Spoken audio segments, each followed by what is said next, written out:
Bonjour, moi c'est Sokpen Astadja, étudiante en TIC 5 à l'École normale supérieure de Bertois.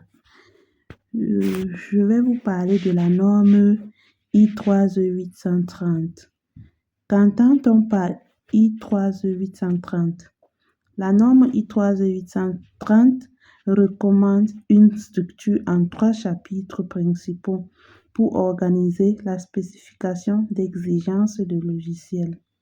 Cette structure vise à présenter les informations de manière logique, allant du contexte général aux détails techniques.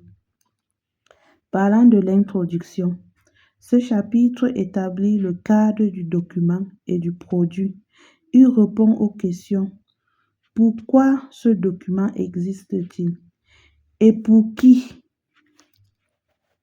Le but, énoncer l'objet de la CELT et le public visé.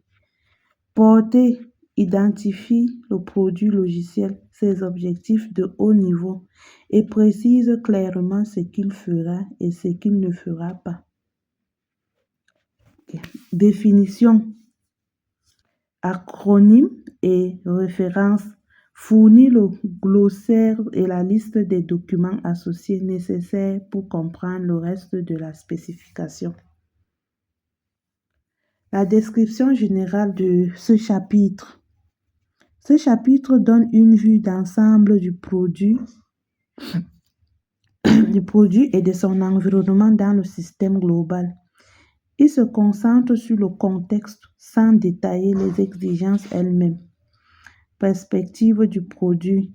Positionne le logiciel en tant que composant d'un système plus vaste. Fonction du produit. Résume les grandes capacités du logiciel. Caractéristiques des utilisateurs. Il décrit les différents types d'utilisateurs et leurs compétences, importants pour les choix d'interface. La contrainte. Liste les facteurs externes qui limitent les options de conception, telles que les exigences réglementaires, les contraintes matérielles ou les politiques d'entreprise. Hypothèse et dépendance.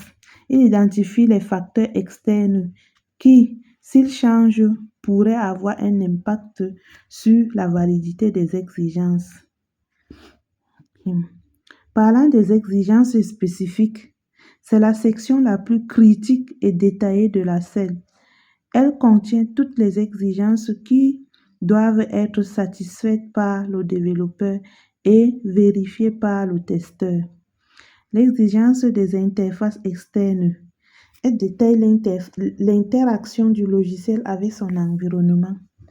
L'interface utilisateur, le matériel et les autres logiciels et les communications. L'exigence fonctionnelle décrit les actions que le logiciel doit exécuter, les entrées qu'il reçoit, le traitement qu'il effectue et les sorties qu'il produit. C'est le cœur du système.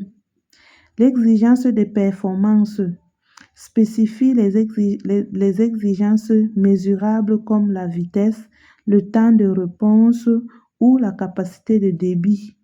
Exemple, temps de réponse inférieur à 2 secondes. Les attributs et couvrent les exigences de qualité non fonctionnelle, notamment la sécurité, la facilité de maintenance, la fiabilité et la probabilité. En somme, on peut dire que la norme I3E 830 est l'outil standard pour formaliser les besoins des utilisateurs en un document technique précis, complet et gérable, indispensable pour le développement, le test et la maintenance de tout logiciel professionnel. Merci pour votre attention.